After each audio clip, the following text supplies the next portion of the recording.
USDA report day, and the markets were up before and after the report. We have analysis. Good morning. Welcome to the morning podcast on Hoosier Ag Today for the 13th of July, 2021. I'm Andy Eubank, and we have market analysis today from John Zanker along with all the numbers. Coming up in the news, you will hear from Randy Krohn, Indiana Farm Bureau president, and one of the tour stops for this year's Purdue Farm Management Tour last week. Chief Meteorologist Ryan Martin says the rain continues today. It has been rainy, but there's a brief break in that pattern. The news begins right now here on HAT. The Prez on the tour. This is Hoosier Ag Today. I'm Andy Eubank reporting on Indiana agriculture. The news brought to you by CountryMark and its member cooperatives, your best source for quality biodiesel and ethanol blended fuels. Last week's Purdue Farm Management Tour stopped in Evansville at the Farm of Indiana. Farm Bureau President Randy Krohn. Eric Pfeiffer was there. With Randy being away from the farm frequently on Farm Bureau business, many of the responsibilities fall to his wife Joyce and son Ben. Joyce says they're a good team. It's myself, Ben, full-time, and then we have a guy who we've been very fortunate, been with us for 28 years, and so we've worked together for a lot of years. I think we make a really good team, and everybody kind of has their thing that they do, and it just seems to have worked out really well for us. And it's really nice, when Randy and I have done all these years and all the time and effort you put into it, it's nice to see your son come in and take over. Last year, Ben placed first in the National Corn Growers Association National Corn Yield Contest in the irrigated strip-till corn category, achieving 367 bushels per acre. So naturally, I asked him if he would share his recipe for success. Yes, is a proper application of certain nutrients at an exact time.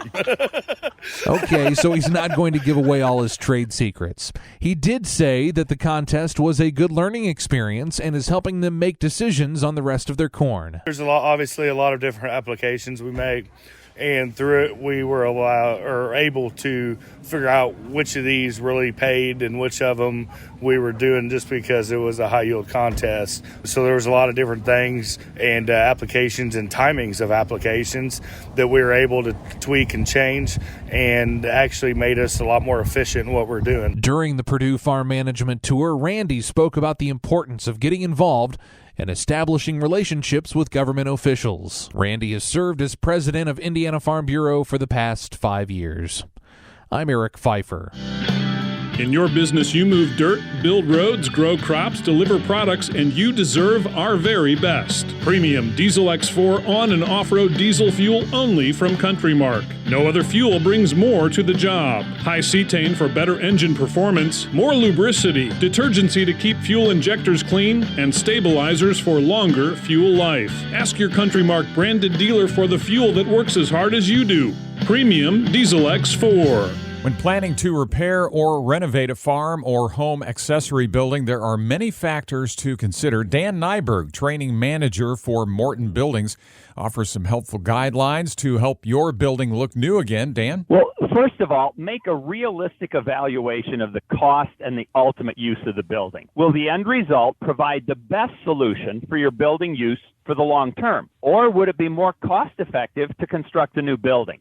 Be sure that every estimate for work includes a very clear and a complete scope of work. What is included and what is not.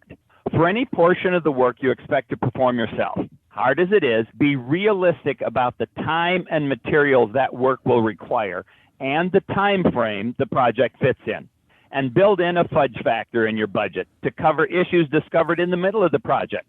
For example, electrical wiring issues only discovered behind wall finishes. Nyberg says Morton Buildings maintains its own work crews and uses the highest quality materials to ensure that a repair, renovation, or construction of a new building will be cost-effective and support the owner's long-term needs.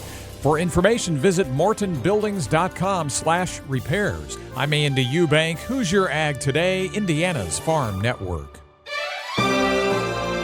I'm Chief Meteorologist Ryan Martin with Hoosier Ag Today's Indiana Farm Forecast, brought to you by Seed Genetics Direct, the largest Ohio-based independent seed company and the Eastern Corn Belt's fastest-growing independent seed company. Visit seedgeneticsdirect.com for more information. We've got showers moving across the state all day today. I think we end up with 80-90% coverage for your Tuesday. Totals mostly a half an inch or less still, so no big rains here. I do say keep an eye out for some stronger thunderstorms now down near the Ohio River. I don't think they're looking at exceptionally good coverage, but there will be some storms around. As we move through the overnight, moisture ends, and after midnight we should see dry down starting. Sunrise should be a pretty one tomorrow morning. I'm looking for a mix of clouds and sun through your Wednesday with no new precipitation. Thursday, mostly dry as well. A frontal boundary gets going off to our north and west, but I don't think it arrives in Indiana until closer to sunset. Rain starting in northwest Indiana shortly before sunset. And then as we go through the overnight to Thursday night through Friday, we're going to be looking at big-time rain and thunderstorm action, anywhere from a quarter to an inch and a quarter moving across Indiana. And I think on Saturday we can see moisture linger across central and southern Indiana. I'm going to bump my northern edge of that up to US 24, but we could see another half inch or slightly higher totals on Saturday. By Sunday, everything's gone. We are partly sunny and dry Sunday, Monday through Friday next week. Sunny, warm, and dry everywhere. Excellent evaporation, and we are going to be fully dry for that week of the 19th. That could be signaling a significant pattern change as we move on through the latter part of July. A lot of talk has been out there about moving to a hotter, drier pattern. Even my seasonal forecast that we released back in March has been hinting at a drier wave of action for last half of July and August. So is this the switch flipping? It's probably too early to call right now, but we're definitely going much, much drier for next week. Humidity values even should be pulling back as we go more and more days without rain. That's the way your forecast is stacking up. I'm Chief Meteorologist Ryan Martin. A bounce on USDA Report Day. This is Hoosier Ag Today and the Monday Farm Market Review. I'm Andy Eubank, and the review is brought to you by Co-Alliance Cooperative, your local agriculture and energy partner for nearly a century. USDA report, supply and demand, came out midday Monday, and it was largely supportive. Corn, soybeans, and wheat, primarily wheat. John Zanker is here, Risk Management Commodities in Lafayette. Your takeaways, first in corn and beans, John? Well, nothing too terribly stunning, for sure.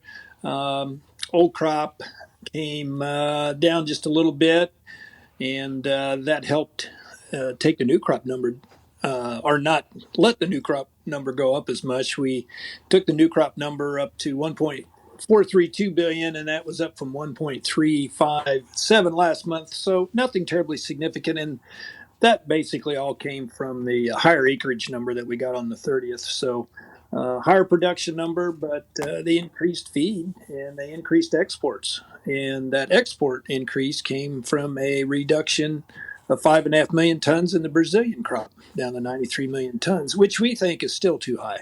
We think that crop could be under 90 million and have felt that way for 2 months. So we'll see how that turns out here in the next couple of months. Again, USDA supply and demand numbers on Monday, middle of trade, and the bean market. Initially, it fell off from a pretty nice move after the report, then rebounded for a strong day.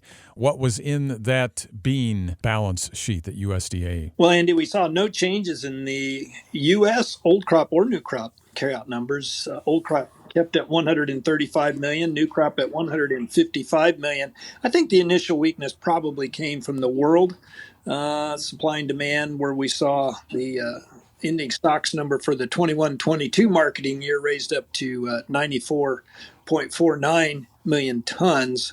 That was up about 2 million tons. And we saw a 3.5 million ton increase in the old crop. So some disappointment there, and a little bit of a surprise, to be honest, that they made those kind of moves with those world numbers. It appears over in wheat, which did have a strong reaction to the report, that all the numbers were lowered. Everything seems supportive for the wheat market. Yes. I think probably the biggest surprise, and although it shouldn't have been a surprise, but I guess to be honest, most of us, certainly those of us that focus on corn and soybeans don't pay quite enough attention to the details in the wheat. But that spring wheat production number was substantially lower than expectations, and led to a nice reduction in the ending carryout down to, whoops, I'm on the wrong page here. Hang on a sec.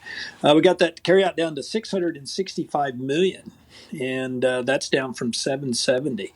And that's all wheat. So I need to look back and see when the last time we had a carryout that low, but it's been quite a few years. So definitely some good support there. We have September wheat futures up right now. Chicago up 25.5. So nice gain there on the day, and being pulled up certainly by the Minneapolis contract. And certainly it is now off with the USDA report. Let's focus on weather. Yes. Getting some support. In fact, last night we started off a little better than I expected, following some good rains across a lot of the Corn Belt. I took a trip out to Omaha this past week, and boy, I saw nothing but good crops on my trip. I did not get up into the driest areas of Iowa, but coming across 80 in Iowa, nothing but exceptional right there. Illinois looked good except for some washed out spots, and Indiana looks exceptional as well. So, but we're looking at that extended forecast, and it's moving that heat and dryness further to the east. Looks a lot like the forecast before the 4th of July weekend, when it turned out to be a bit of a bust. And we came back on Tuesday morning after the 4th, and we saw limit down moves in both corn and soybeans. So we'll see. But again, more than one model showing maybe movement of that heat and dryness to the east in the coming 2 weeks. John Zanker, Risk Management Commodities, 866-837-9027. On the Hat Market Review, the settlements now from Monday. First in corn, strong move. September 545 1/4, up 15 3/4. Dees corn 533, up 16. Over in beans, August 1404 1/4, 25 higher, and November up 21 cents, 1350 1/4. Chicago wheat, September, settles up 25 3/4 at 640 3/4. Livestock up 2. August live cattle, 60 cents higher, 119.82. And August lean hogs, 104.07, up 250. I'm Andy Eubank with the Monday Review. This is Hoosier Ag Today. Timely, relevant, credible.